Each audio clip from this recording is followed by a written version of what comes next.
Good morning all, how are you doing? So this is the first video since our 30 epic hours of travelling without Kip.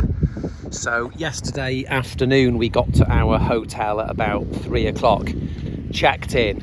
That's when we could check in, couldn't check in any earlier. Checked in, then got about 4 or 5 hours sleep, got up, went and got some food, went back, chilled out for a bit, and then got some more sleep, got about another 8 hours. So we feel full of energy. We've just ridden 10 minutes down to the ferry port, and here's the ferry. This ferry's about 35 minutes and takes us onwards. So Ash is feeling better as well, more rested. He's talking to some Germans there about the Tirpitz, which was a Second World War ship. Amazing ship actually, and he likes to talk to the Germans about it. It's a good bit of German history. And here are our little scoots. We'll catch you later, folks. A happy man because the birder is birding. This is what he loves, which is nice. He's looking for puffins over here. Here he is, the snag specialist. So,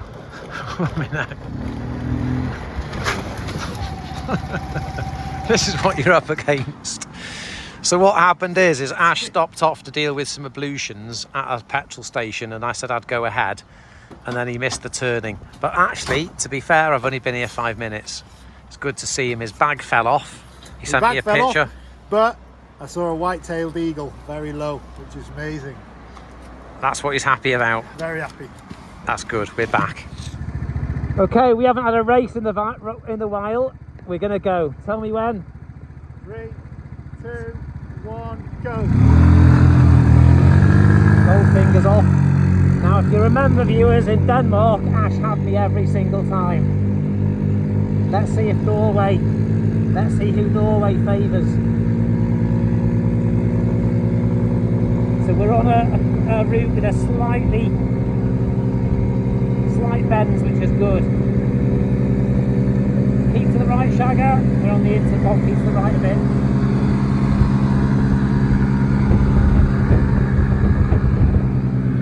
Right, so this is the speed I'm doing now, so 60 kilometres an hour. I'm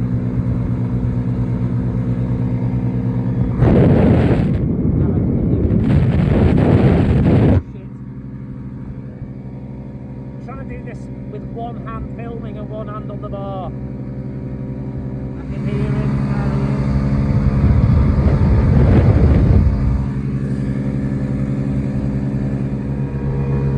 Here's the finish. Whee! And there he comes over. The winner was the Peugeot scooter. Come to this memorial, which is relating to the Battle of Narvik in 1940, where the Allied forces had our butts kicked by the old Germans, unfortunately. Yeah, it's amazing that when we first started this trip, like nearly 3.5 years ago, and we arrived in Normandy in France, we saw a heck of a lot of stuff relating to the Second World War. And throughout the trip, we've seen loads of Second World War things and discussed it quite a lot on the intercom. It's a huge war, obviously. Big Johnny's got a bit of a problem.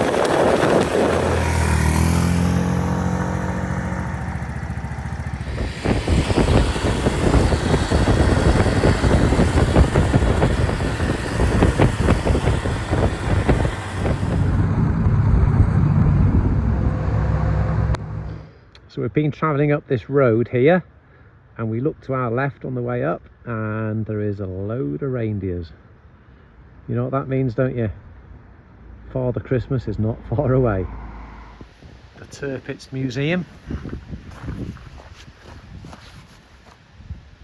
The Tirpitz machine.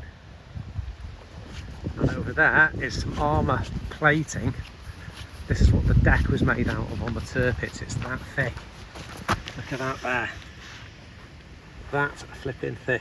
A bit of World War II history, folks. This is where the battleship, battleship Tirpitz was moored when it took really bad damage. And after the damage it took here from the RAF, it never really was in service again. It got towed to Tromsø and then completely destroyed.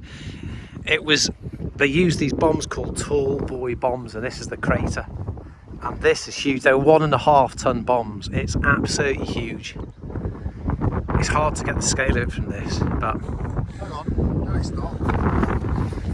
he's going to go down it. The little boy is going down the tall boy, and Ash is going into the bottom of the crater. So there you go. That's the size of the crater from one bomb. Just stayed in a lovely Airbnb last night. We went out to get the most expensive pizza from there. 20 quid each for these pizzas, and they were pretty bad.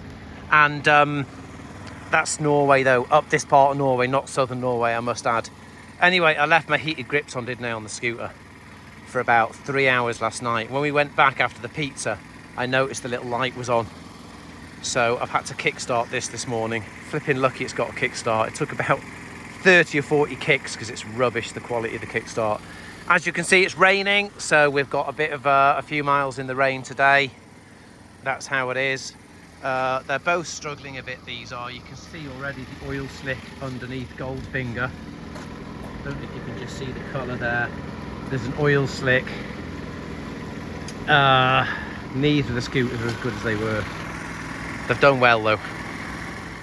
We have met this gentleman who is travelling to Nordkapp on this. This is 77 years old.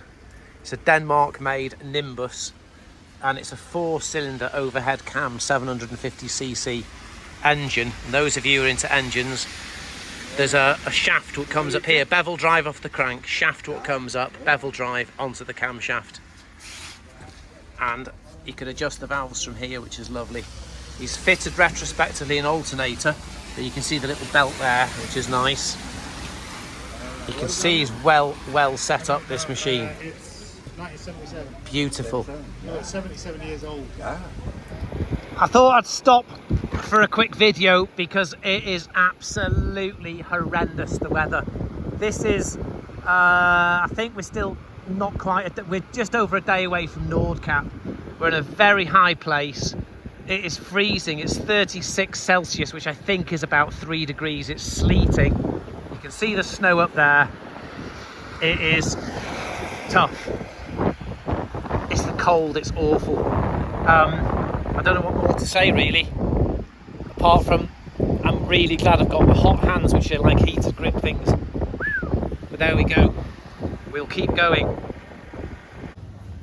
Desperate times in the tundra require a serious investment. When you've been riding for a long time in the peeing rain, you end up spending How much was that? 24 quid or something. Lovely.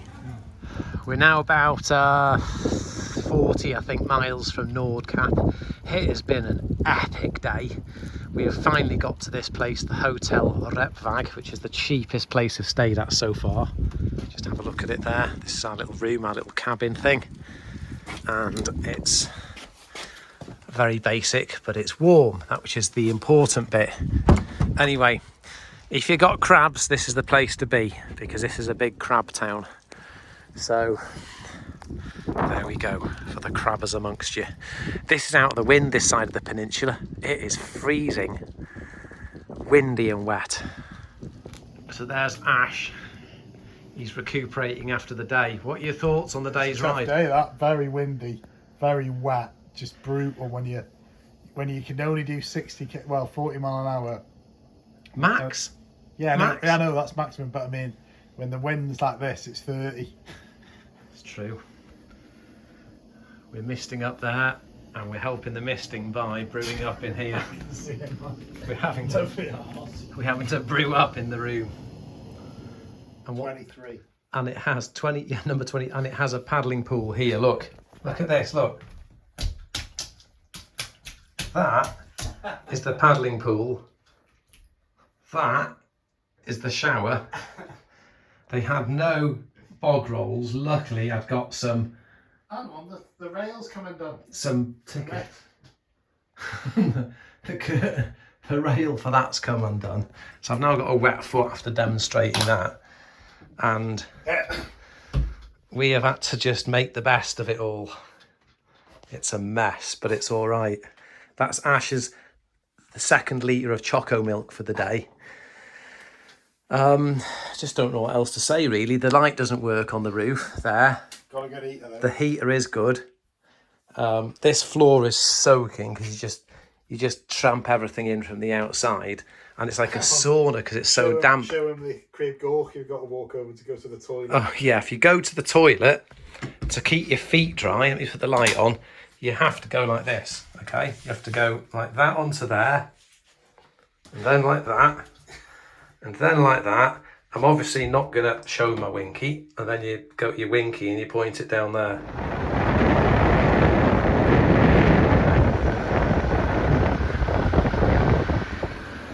Yeah. Good morning all. It's 4:30 in the morning. This is the ride to Nordkapp, the last day. And that was our little treat for the morning. We've just left where we were staying, which is just over there where I'm pointing, just the other side of that headland. And it's dry and still. Here we go.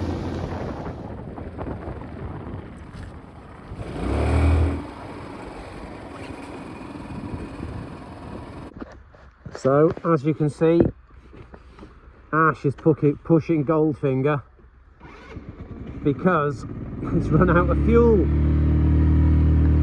But the fuel station is exactly 1 mile away.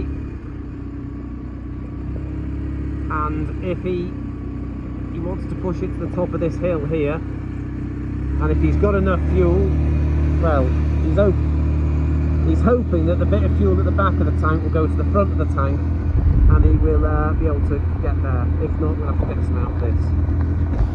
There he is, pushing the last little bit of distance to give Goldfinger a drink of unleaded.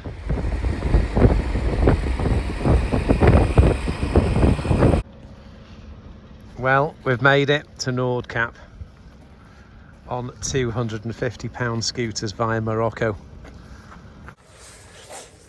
We are here, Nordkapp. You can see it. Very red noses. Very red noses. That thing there is where everybody goes to. It's packed, it really is packed. It's quite a shock to travel this distance. I don't know whether people who are not from Llandudno area, it's like the 5X, isn't it? There's a bus every 2 minutes. The bus is coming here, unbelievable. Anyway, we've done it, haven't we? We've done it, bro. Completed. Mission completed. Hold it up. There is light coming through at the top. So the final bit of work at Nordkapp is to repair this so we can have our food.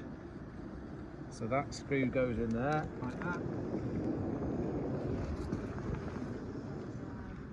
through the hole like that. Look at this. Because without this we can't share our carbonara. So nice. You happy with the work? Perfect. Final repair, hopefully. I hope we have no more problems. The last problem of the whole trip, potentially. I thought it was this morning, Ash running out of fuel. It was that pot spring in a leak, but now it's repaired. It's great, I love doing stuff. Well, that's it. Thank you very much for watching. You've seen us leave from Conway, drive to southern Spain, over into Morocco and all the way up. We're finally here at Nordkapp. You can't go any further north. No, it'll be in the sea if you carried on. That's right. Further for you. So what have we got to say? It's better to turn around now and go back. Head south. Thanks very much for watching. It's been a pleasure. Hope you've enjoyed it. I was going to say don't forget to subscribe, but it's a bit late for that. Take care. Thank you. So some people might wonder what's happening to these scooters. What do we do from here with them? Well, believe it or not, since Nordkapp, which is about 140 mile away from here, we've had 4 breakdowns. So they are absolutely knackered. And we're very lucky because we've got an Airbnb booked tonight, which is where we stayed the other day, and it's £100 a night. And she said we said, do you want these scooters? So we've swapped to tonight's accommodation for these scooters. So effectively we've got 100 quid for the scooters. And a lift. And a lift to the airport tomorrow. So we've just stripped everything off that we want, all the electric stuff like heated grips and all that kind of stuff, and the USB ports. And we'll be saying goodbye to them. We've only got another probably 3 miles worth of riding. So there we go. Near enough 8,000 miles. Incredible machines, really pushed to the limit.